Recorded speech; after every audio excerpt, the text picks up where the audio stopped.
జీతాలు తీసుకుని మీరు ఎంత బాగా పనిచేస్తున్నారు. ఈ వ్యవస్థ మీద మరొక రోమర్ కూడా ఉంది.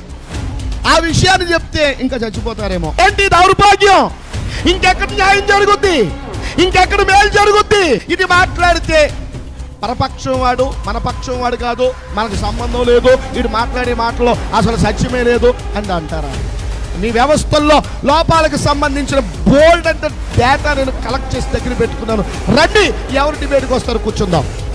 దైవజనులారా, మీరందరూ కూడా మన ఆవేదన ఖచ్చితంగా కన్న తండ్రి లాంటి ప్రభుత్వ పెద్దకి చేరేలాగా చేయండి. మైనారిటీ కమిషన్ పెద్దలారా, క్రైస్తవ సమస్యలు మీ దగ్గర ఎన్ని కుప్పలు తెప్పలుగా ఉన్నాయి?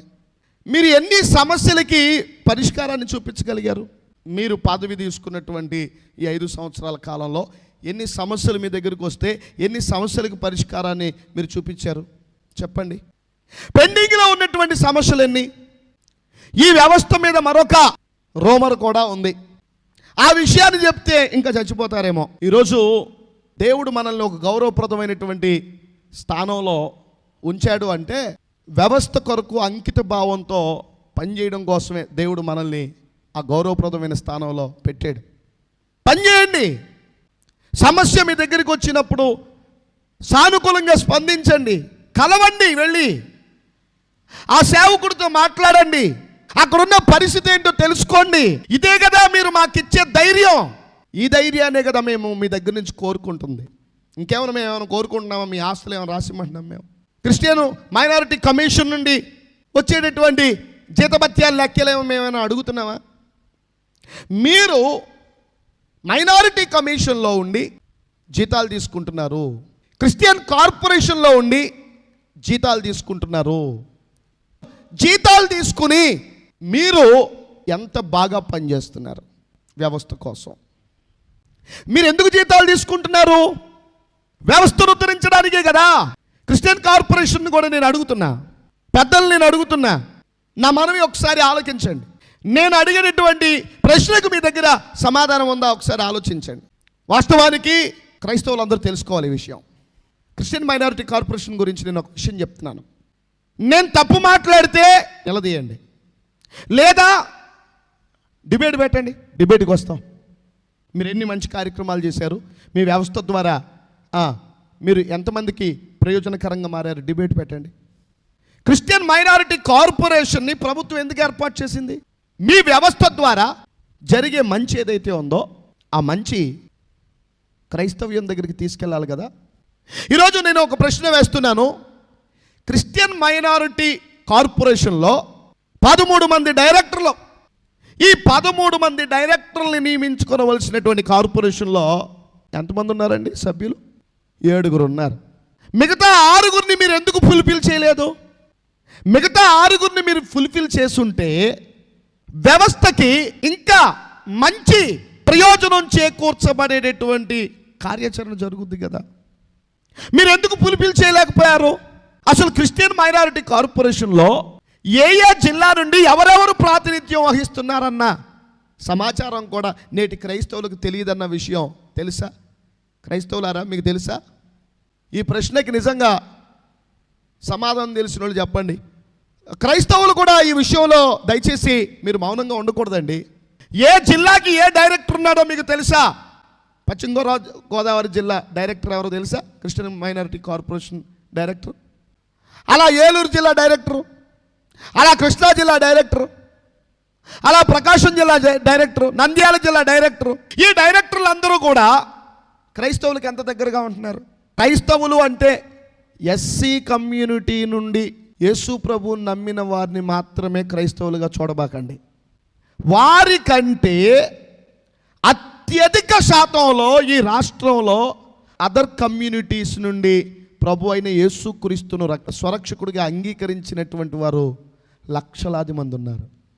ఈ డైరెక్టర్లు ఎప్పుడైనా వాళ్ళ చర్చిల్లోనికి వెళ్ళి మేము క్రిస్టియన్ మైనారిటీ కార్పొరేషన్, ఇదిగో కార్పొరేషన్ ద్వారా క్రైస్తవులైనటువంటి మీకు ఈ బెనిఫిట్స్ ఉన్నాయి, ఈ ప్రయోజనాలు ఉన్నాయి అని క్రైస్తవ సంఘాలకు చేరువై మీరు మీ పని నిబద్ధతతో చేశారా? ఈ పని మీరు చెయ్యలేదు, కానీ జీతాలు తీసుకుంటున్నారు. న్యాయమేనా? ధర్మమేనా? ఆలోచించండి. మా వ్యవస్థ పటిష్టంగా ఉండడానికి ప్రభుత్వం మిమ్మల్ని నాయకుల్ని చేస్తే 13 మంది బోర్డు డైరెక్టర్ని ఏర్పాటు చేసుకోవాలని చెప్పి క్రిస్టియన్ మైనారిటీ కార్పొరేషన్ మండలి ప్రతిపాదిస్తే 7గురితో వ్యవస్థను నడిపిస్తున్నారా? మరి 6గురిని మీరు ఎందుకు నియమించుకోలేకపోయారు? క్రైస్తవులందరూ తెలుసుకోవాలి. ఈ క్రిస్టియన్ మైనారిటీ కార్పొరేషన్లో 13 మంది బోర్డు డైరెక్టర్లు ఎవరై ఉండాలంటే బాప్తిస్మం పొంది ప్యూర్ క్రిస్టియన్గా ఉన్నటువంటి వాడికి మాత్రమే ఆ బాధ్యత, ఆ పదవి ఇవ్వాలి. ఈరోజు ఉన్న 7గురు సభ్యుల్లో ఎంతమంది బాప్తిస్మం పొంది ప్రభు అయిన యేసుక్రీస్తును సొంత రక్షకుడిగా అంగీకరించి బోర్డు డైరెక్టర్లుగా కొనసాగించబడుతున్నారు? 7గురు బాప్తిస్మం పొందిన వాళ్ళేనా? క్రైస్తవ విశ్వాసం గురించి తెలిసిన వాళ్ళేనా? క్రైస్తవులకున్న అవసరాల మీద అవగాహన కలిగిన వాళ్ళేనా? క్రైస్తవుల కష్ట నష్టాల్ని క్రింది స్థాయి నుండి తెలుసుకుని చదువుల్లోనికి వచ్చినటువంటి వాళ్ళేనా? క్రైస్తవ్యం గురించి ఈ బోర్డు డైరెక్టర్లకు ఎంతమందికి అవగాహన ఉంది? ఆలోచించండి. ఇలా 6గురిని మీరు ఎందుకు నియమించలేదు అంటే క్రిస్టియన్ మైనారిటీ కార్పొరేషన్ బోర్డు డైరెక్టర్లు, చైర్మన్ గారు వాళ్ళ వ్యవస్థని ఫుల్ఫిల్ చేసుకునేటటువంటి విషయంలో ఫెయిల్యూర్ అయ్యారని ఒప్పుకుంటారా? ఈ విషయం ఎలాగుంటే క్రైస్తవులందరూ ఇంకో విషయాన్ని కూడా తెలుసుకోవాలి. మైనారిటీ కమిషన్లో మైనారిటీస్ అంటే కేవలం ముస్లింలే కాదు, మైనారిటీస్ అంటే బలహీన వర్గాలకు చెందినటువంటి వాళ్ళు. ఈ బలహీన వర్గాలకు చెందినటువంటి వారిలో ఎవరు ఉన్నారు అంటే ముస్లింలు ఉన్నారు, వాళ్ళు మైనారిటీసు. క్రైస్తవులు మైనారిటీసు, సిక్కులు మైనారిటీసు, జైనులు మైనారిటీసు. ఈ మైనారిటీస్ యొక్క భద్రత కోసం కమిషన్లో ప్రభుత్వం అద్భుతమైన అవకాశం కల్పించింది.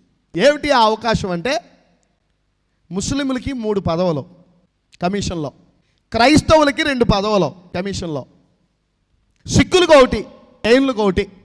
ఇలాగా వాళ్ళ యొక్క సంఖ్యను బట్టి పదవులు కేటాయించడం జరిగింది. జైనులు పదవి తీసుకున్నారు, బాగానే ఉంది. సిక్కులు పదవి తీసుకున్నారు, బాగానే ఉంది. ముస్లింలు 3 పదవులు తీసేసుకున్నారు, బాగానే ఉంది. క్రైస్తవులకి 2 పదవులు ఉన్నాయి. అందులో ఒక పదవి జాషువా డానియల్ గారు అనుభవిస్తున్నారు. మరి 2వ పదవి ఎందుకు ఖాళీ ఉంది? ఆ స్థాయి నాయకులు క్రైస్తవ్యంలో ఎవరు లేరా? కార్పొరేషన్లో అన్యాయం, కమిషన్లో అన్యాయం. మరి క్రిస్టియన్ మైనారిటీ సెల్ ప్రభుత్వం తరపు నుండి పార్టీ పక్షంగా ఏర్పాటు చేయబడింది. అక్కడ కూడా న్యాయం జరగని పరిస్థితి. అన్ని రంగాల్లో క్రైస్తవులకి దెబ్బ మీద దెబ్బ పడుతూ ఉంటే ఇంకా మాకు న్యాయం ఎక్కడ చేస్తున్నారండి? న్యాయం ఎలా చేస్తున్నారండి? మాకు కమిషన్లో చెందవలసిన 2 పదవులు మా క్రైస్తవులకి నియమించాల్సినటువంటి బాధ్యత ఉండి ఉండగా ప్రభుత్వం తరపున నియమింపబడినటువంటి శాఖల్లో నియమింపబడినటువంటి వారు వీళ్ళు ఎందుకు అడగలేదు? వీళ్ళు ఎందుకు 2వ పదవిని ఫుల్ఫిల్ చేసుకోలేకపోయారు? కార్పొరేషన్లో 6 పదవుల్ని బోర్డు డైరెక్టర్ని ఎందుకు నియమించుకోలేకపోయారు? ఆ స్థాయి నాయకులు ఎవరు మీకు కనబడలేదా? అంటే మీరు రిఫర్ చేస్తే మీకు పోటీ వచ్చేస్తారని రిఫర్ చేయలేదా? ఏంటి దౌర్భాగ్యం? ఇంకెక్కడ న్యాయం జరుగుద్ది? ఇంకెక్కడ మేలు జరుగుద్ది? ఒకసారి ఆలోచించండి. ఇది మాట్లాడితే పరపక్షం వాడు మన పక్షం వాడు కాదు, మనకు సంబంధం లేదు, ఇటు మాట్లాడే మాటలో అసలు సత్యమే లేదు అని అంటారా? సత్యము కాదు అంటే రండి డిబేట్కి. ఆ దగ్గర మీ దగ్గరున్న లోపాలకు సంబంధించినటువంటి మీ వ్యవస్థల్లో లోపాలకు సంబంధించిన బోల్డ్ అంత డేటా నేను కలెక్ట్ చేసి దగ్గర పెట్టుకున్నాను. రండి, ఎవరు డిబేట్కి వస్తారో కూర్చుందాం. కానీ నేను ప్రభుత్వాన్ని తప్పు పట్టట్లేదు. మా వ్యవస్థ కోసం నియమించిన నాయకులు అనబడినటువంటి వారిని మాత్రమే నేను తప్పు పెడుతున్నాను. మీరు ప్రభుత్వానికి సరైనటువంటి రిప్రజెంటేషన్ వ్యవస్థ పక్షంగా చేయకపోవడం వల్ల మన వ్యవస్థకు జరగాల్సిన న్యాయం జరగట్లేదు అని చెప్తున్నాను. ఇంకో విషయం, టీటీడీ దేవస్థానానికి సంబంధించి 30 మంది కమిటీ సభ్యులు ఉంటారు. 30 మందిలో ఒక క్రైస్తవుని తీసుకుంటే ఊరుకుంటారా? ఒక క్రైస్తవుని తీసుకునే సాహసం ప్రభుత్వం చేయగలదా? పోనీ ముస్లింకి సంబంధించినటువంటి ఒక బోర్డులో ఒక క్రైస్తవుని నియమించమనండి, ఒప్పుకుంటారా?